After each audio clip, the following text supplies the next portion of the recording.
Hi and welcome back to the Year 13 Expo.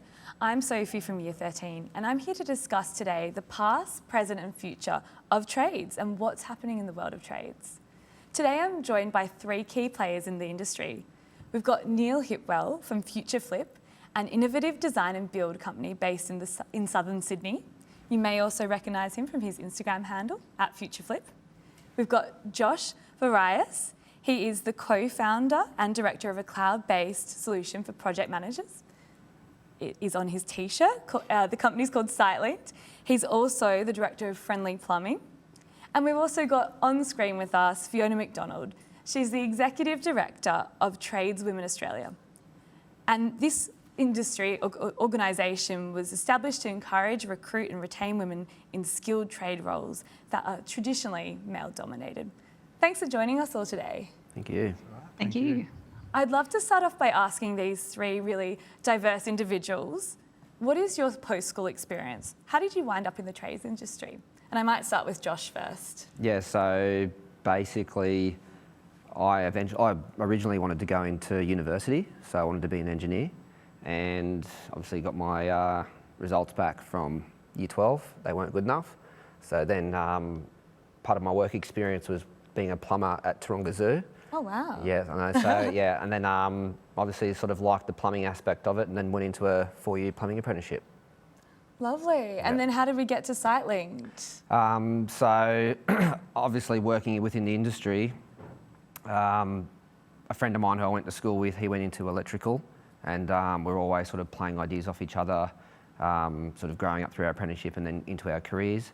And yeah, we found sort of within our roles that, especially in the construction industry, technology wasn't widely used. And within the companies we were working for, you know, these are big multi-million-dollar businesses, and they were still using paper-based processes from, you know, 40, 50 years ago. And yeah, we sort of had an idea, built it, converted it, and now it's getting widely used throughout the industry. Fabulous. Yeah. And Neil, how about yourself? How did you end up at Future Flip? Yeah, so I had a pretty unique start. I finished school when I was 14. Or wouldn't say finished, more dropped out of school. I was pretty terrible at school, dyslexic, ADD, and yeah, couldn't really focus too well. Did work experience with a builder in the area, and he sort of thought I was pretty good on the tools. So he said, don't bother going back to school, just keep working. So from 14, I started building, and I was obsessed with it. And yeah, so finished at 18 and then started Future Flip, which is a design-focused building company, because I'm obsessed with design as well. So we pretty much design everything we build. And yeah, now we've sort of built over 100 homes to date. Wow. And we've got a pretty big operation now. So yeah, that's pretty much how I ended up here. Fabulous. And now you're your own boss. Yeah, yeah. Must feel good. Is stressful at times, but it's really good. Well, you're the boss, so we've only got you to answer to. And Fiona, how did you end up at Trades Women Australia? So after school, like my colleagues here, I had no idea what I wanted to do. So a little bit of research, I found a career advisor who gave me some specialist advice, and I knew I wanted to do something in the building and construction sector. I just didn't know what. I wanted to see buildings like come together, and I wanted to be part of that process. And when I explained that with the career advisor, they kind of directed me down a path of interior design and university, which was totally not what I was imagining in my head when I had originally thought about building construction. So as I was doing that program, I was really unsatisfied, and I had a weekend job where I was working at a cafe in an industrial estate. So while I was doing university, I was working at this cafe, and all these mechanics would regularly come in, and one day a bunch of them came in and asked me if I had any male friends who might be interested in working in the trade sector. And I was kind of sitting there finishing their order, and I was thinking about it, and I was like, mechanics, you know, I'd love to give that a shot. Like, I want to do something with my hands. I don't want to be in university. I don't want to do interior design. It's not where I was headed. So I asked if they'd consider putting on a woman, and they said, yeah, sure, laughed it off and said, send her down. And then the next day I went down there with my resume, and I did a 2-week trial with 2 other guys as well. And at the end of the 2-week trial, they offered me an apprenticeship, and I completed my apprenticeship there, stayed in the industry and absolutely loved it. I love working in automotive. I love cars. So it was a really, really good trade for me. And since then, obviously, I work for Tradesmen Australia Foundation now, and yeah, I'm a boss as well, which is heaps of fun. But I transitioned into this role and built this company to get more women into trades, because across Australia we've got less than 2% of women in the workforce. In particular, in building construction trades like plumbing, there's less than 1% of women. So we really want to see more women have access to those jobs and know about how to get into the trade and help them participate. So that's kind of what I do now. Fabulous. Well, it's so lovely to hear all your journeys. They're all very different, but now you all are your own bosses. So it's pretty exciting. Neil, I'd love to understand a little bit more about the design process, the end-to-end design process of Future Flip, and how perhaps you focus on sustainability in your design process. So yeah, sustainability is something that I have a bit of I guess I realise what is happening in the industry, and we're a little bit behind, I would say, in Australia in terms of what we need to do to reduce our carbon footprint for the future and our kids. So my company is set up with architects. So we've got 8 architects in my office that basically we work together, which is not really a normal thing. Normally architects and builders butt heads, but we've got them in the same room and we work together to create houses that are cost effective, efficient to build, but also sustainable. And we include the client in that and explain what materials are going to be more sustainable, more efficient and last longer. So by having us as the builder and the architect working together and the client, it's like a 3-way team, and it sort of works really well, and it allows us to specify materials that should be used on homes and building methods that should be done correctly, and not just the old school method of, brick veneer houses that aren't great for the environment. There is so many better ways to do things now. We've got so much access to technology to basically test houses in a software that pretty much says what we should do with our glazing, with our eave overhangs, with pretty much everything on the house. We've got access to stuff we never had before. So it's really strange that people don't use what we have access to. So yeah, that's why I feel one of the key reasons that my company's going quite well is because we really care about the design of the house, not just the build, because you kind of only as good as the cards you dealt with as a builder, and if you've been given a pretty crappy set of plans, you end up with, pretty crappy house. So yeah, that's why my business is modelled as a holistic approach to building houses. So clients will come in and it's a one-stop shop. So, Fabulous. Yeah. And perhaps for our audience, what does that mean in terms of who you employ? It doesn't sound like you just hire builders. Who works at Future Flip? What type of role? Yeah, so we've actually nearly got a 50-50 split. Women and men. So we have. The other thing with our company, I guess we're in a new era with social media and marketing, because we're doing something a little bit different to everyone else. We do a lot of stuff with social media and marketing. So I've actually got my own marketing team. We've got videographers, photographers, architects, draftsmen, CAs like contract administrators, project managers, site managers, carpenters and generic builders, apprentices as well. Most of the office is based with the architects and the design team, and then the site's obviously the apprentices and the carpenters and things like that. But yeah, we kind of all work together to create good products and then also market the products, because it's one thing to be passionate about what you do, but if you're not showing everyone what you can do and what we really want to change the industry. So marketing's massive for us. So through what we do, we have the marketing wing of the company where I'm an ambassador for Bisley Workwear, James Hardy, Wattle Paints and Plungy.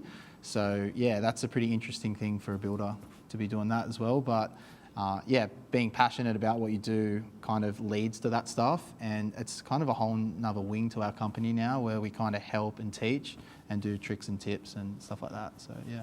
Fabulous, really interesting. Josh, I'd love to talk to you about being a new collar worker. We use this term at Year 13. What it's talking about is the intersection between traditional blue collar work and white collar work. So you're leveraging technology in your current business. Yes. Are you using skills you've learned as a plumber? Oh, Problem solving absolutely. skills. Maybe you could talk through that. Yeah, well, I definitely think the reason why there is a lack of technology in our industry, in construction, is because I think a lot of the big tech guys or the big tech companies who build these platforms generally don't have that insider knowledge of the industry. So they don't actually, they weren't on the ground knowing where the inefficiencies were in the processes that you run day to day. So we definitely, me and my business partner, we worked in the industry for 10 to 15 years. That's a small amount of time considering, but we did, first of all, we gained a lot of contacts within the industry, but most of all, we gained a lot of that knowledge that we could, our sort of generation uses technology to do everything, but the generation above us who run these big companies don't. So with those sort of two things from what we have is, the industry knowledge and plus, whatever the idea of using technology, we can combine them together. But if I didn't have that background in sort of plumbing, I would never have thought of or knew how to do it. Fabulous. Really sounds worthwhile to have that on-the-job experience. Yeah, definitely. Understand how it works in practicality to apply it to the software space. Absolutely. Fab. I'd love to ask you as well, Fiona, how do you use technology in your role? Well, in my role, we try and reach women from all over Australia, and obviously last year it was really hard to go do that face-to-face.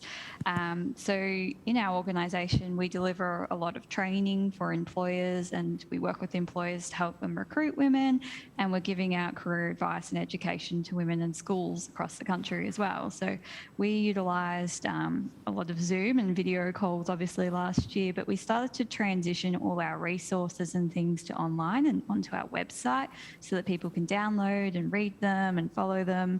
It's been a change that's probably very similar to many businesses out there who had to change and really quickly adapt overnight, like how you will deliver. But the really good thing about the trades industry, and I'm from Victoria too, so we probably experienced a fair chunk of the lockdowns, but a great thing about the trade sector is that it didn't really shut down over the last 12 months, which was really good for a lot of our workers. Though some parts within the trade sector, like automotive, did close down and did have an impact. So it was really difficult to see apprentices losing work, but really great to see how quickly the industry wrapped around those apprentices and supported them back into jobs almost overnight. Like there was so much support by federal government and state governments to make sure that apprentices were back into work. And that all happened through technology and communicating online. So it was really cool to see that. If I talk about trades perspective, obviously in the auto sector, cars and innovative technology, I'm sure everyone's seeing all these new and exciting cars and cool tricks that they can do these days, like driving themselves. It's really cool to see what's happening in the automotive sector. And I wish we had a car manufacturing sector in Australia so that we were part of that development. But it's really cool to see what's coming in from overseas. And I'm sure cars will completely change again in the next 10 years. Yeah, watch this space, which is fun. And Neil, you touched upon before how you are leveraging technology, whether that's social media or different software in the office. Maybe could you explain a little bit more how that looks day to day? Yeah, I guess with the social media, my main goal is to help and teach and inspire as well. So it's not really so much of a platform to get work, although work, I guess, does come in from that. It's something that I'm really passionate about showing people better ways to do building, and that's, I feel like it's such an easy platform. We've got a lot of followers, so everything we put on, we get really good feedback where people be like, I didn't know that's a better way to do that. We've been taught this old school method for so long, but you're showing us new ways to do things which save us money and prevent, leaks in houses and things that will always cost builders money. So yeah, trial and error over, building over 100 houses, we've learnt better ways to do things. So I just put it out there for everyone to see. And yeah, a lot of people find it really helpful. Fabulous. So would you recommend young apprentices checking you out so they can learn some techniques? Yeah, I would recommend our page would be great for apprentices because I'm one of them. I'm a tradesman, I'm a carpenter by trade, and come from a different setup. Like most builders running companies of my size would be uni-based and studied business and everything like that, where I literally just employ people to do what I can't do, and it's actually that easy. You as long as you got passion about what you do, it doesn't really matter. You can just pay someone to do the stuff that you're bad at. So it's good. Nice. That's resonated through some of the interviews we've had today, actually. Do what you can do well, follow your passion, but then rely on, perhaps people who are experts in other areas. Yeah, well, if you're passionate about it, it requires no energy. Like, I wake up excited to go to work and, show people what I do and be passionate about it, and that doesn't tire me out. But like, I have had other businesses. Like, I owned a gym at one point in time, and I thought I liked it, but I wasn't as passionate about it as I am as building. And every time I'd have to work on that gym, I would be drained. I'd be like, oh, this is a chore. I don't want to do this. Like, and the business didn't go well. Yeah. So that's probably some good advice to follow. No, that definitely is. So on that note, Fiona, what would you say drives you at work? What are you passionate about in the trade sector? Oh, so much. I feel like I shouldn't put myself on mute when everyone's answering because I'm evilly laughing at all. But I love trades. I just think they're the best career pathway. And, if I could do my time over, I would do more than just mechanics. I would do something in building construction. I'd do something in engineering, do something in mining. Like, I just think that they're the best pathway. If you're looking for something alternative that you get paid for straight away, like, you're not investing in a study and a course and hoping for a job outcome in 3 or 4 years. You've got a job, you're getting paid, you're learning on the go, and there's so much to learn. Like, you never stop learning, and you can progress to run your own business. You can go into teaching if you really want to. Like, there's just so many options, and I think, like, I'm just passionate about trades and career pathways in trades just in general, and I wish that everyone got told about them in school. Like, people weren't pushed into an educational pathway at university or something like that. They were equally informed about alternative pathways, just like trades and obviously other pathways in the vet sector. But particularly, trade pathways, the best. Get on it and look into it. Good advice. I'd love to ask you guys a little bit of advice. Think back to your 18-year-old self, or when you left school, 14, maybe 15-year-old self. What advice would you give to that younger self in terms of getting into the industry or getting to where you are now? Josh? I think like when the best way I could put it is that when you're in year 1, year 6 was scary. Yeah. When you're in year 7, year 12 was scary.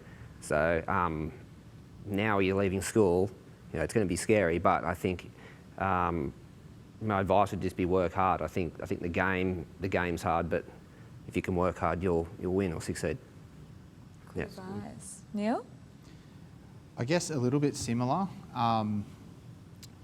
So with apprenticeships, it's a little bit different to the corporate world. Like, if you want to be a lawyer or a doctor, you actually have to go and pay so much money to sit there all day and watch someone tell you boring stuff. Like, that's the way I see it.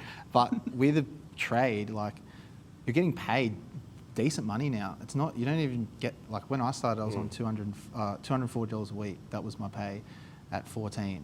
And I was still stoked back then. I was still living at home with my parents or whatever, so it wasn't that bad. But you're actually getting paid by someone that's potentially making millions of dollars, and they're teaching you how to make millions of dollars. Like, it's unbelievable to think that kids don't want to do it. It's like, you come out of school and you can get paid and you're working 7 till 3:30. Normally it's not that big a deal. You go to TAFE one day a week and have a laugh with your mates. It's pretty epic, I think, to think that I've watched a lot of my other friends take a different approach to their career. And it just takes so long to pay off that debt, the HECS debt or whatever it is, and to find a job where you're even respected. Where, like, I've got guys that run my sites that are 22 years old. They're on well over $100,000 a year, and they're the boss of that site.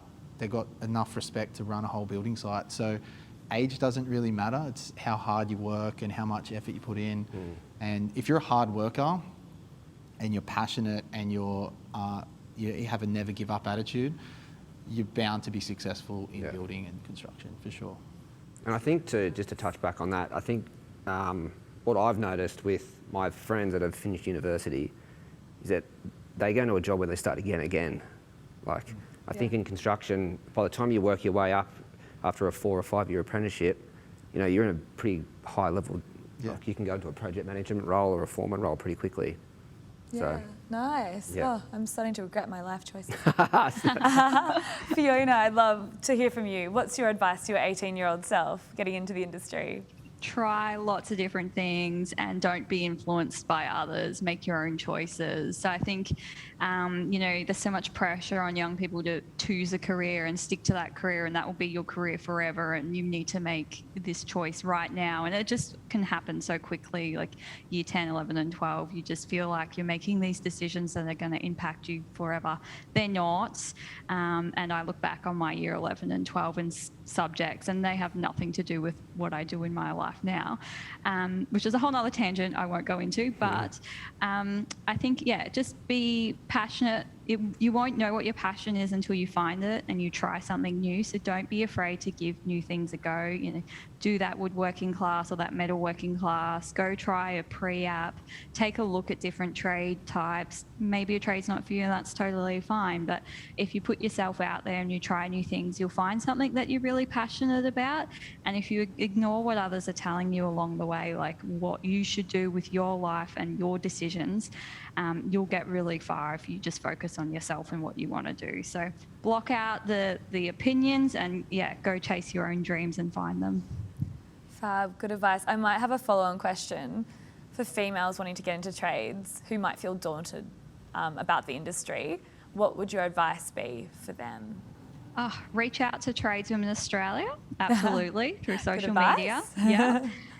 We have like 52 podcasts of women who've gone into trades and lots of, we do a career story every week on our social media, but probably every woman who's got into trade is going to be very similar to you if you're thinking about it. Like, we're all nervous to do it. There's obviously not many tradeswomen role models out there, and most of the employers are men, and men are really welcoming to you coming into the industry. There's a lot of really great male champions and businesses out there who, gender doesn't matter to them. As long as you can get the job done, you're passionate and you're there to do the work. Like, that's all they care about. So don't be afraid to reach out, give it a try. An apprenticeship is to learn the trade. Like, you're not expected to know anything when you go into an apprenticeship, and you don't have to know how to build a house before starting. That's what the apprenticeship is there for. And I'll be really honest, I knew nothing when I started my apprenticeship. I didn't know what a flat blade and a star screwdriver was. Like, I was useless. And it took me just a couple of weeks, really passionate, pen and paper, lots of questions to wrap my head around all the different tools that were involved. And mechanics, there's a lot of tools, but I got there. So sorry, long way around it. Go to our social media, reach out if you want some advice, and we're there to support you. Good advice. I'd love to hear from you all about a two-part question. What has been your biggest challenge in your career so far, and your biggest achievement? So, Josh. I would say, can you ask Neil first? Neil first. Biggest challenge? Biggest challenge and biggest achievement in your career? For me, the answer, and quite similar for both, but for me, breaking that, I guess the setup with building is architects give the builders the work. That's how it's always been for 100 years or whatever. The designer designs the house and then hands it to the builder. So as soon as I said, no, I'm going to be the designer as well, I lost all of those contacts. Like, I was now their competition, and I was competing against them to design houses. When I was a builder, they're an architect. So that was always the biggest challenge, and everyone warned me saying, don't do that, don't cross that line, because there's no coming back. But I did that, and that became my greatest achievement, because now people are almost like, why would I go to an architect when I can go straight to a good builder that has proven all of these houses have been designed really well and the client's happy and it was done really efficiently and cost effectively, and before I spend a cent, I can know the cost of what I'm going to do. It sounds so logical, but people just still don't do that. And I took that risk. It was a big risk for me to take. Yeah. And at one point, I was pretty quiet for work because I didn't have the work coming in. But soon, within a couple of years, I created so much work for myself that I almost can't keep up with the work I have that I've designed. So, Yeah, so yeah, it was a pretty good achievement. A real disruptor in the industry. Yep. Exciting. And Fiona, what about you? Your biggest challenge and your biggest achievement, which could be the same thing as Neil was just telling us. Well, I'm kind of going to follow Neil's track here because all your challenges end up somehow becoming an achievement, even though they're so rough at sometimes. But one of my biggest challenges in my career was when I decided to move to regional Victoria from the city, and presuming that I had all my trade experience, I would get a job overnight. I didn't get a job before quitting. So I made that mistake, and it took me 6 months to find a role. And just through that searching to find a new trade job, I came across all these barriers, organisations that didn't want to hire me for gendered reasons, or organisations who wanted to support me but said they didn't have the capacity at the moment. So through that, I learned about all these barriers that there existed to getting into trades. Like, I was so lucky the way I started my apprenticeship, and I've heard so many similar stories. But when it came to actually pursuing that trade and working full-time as a qualified mechanic, it was really hard.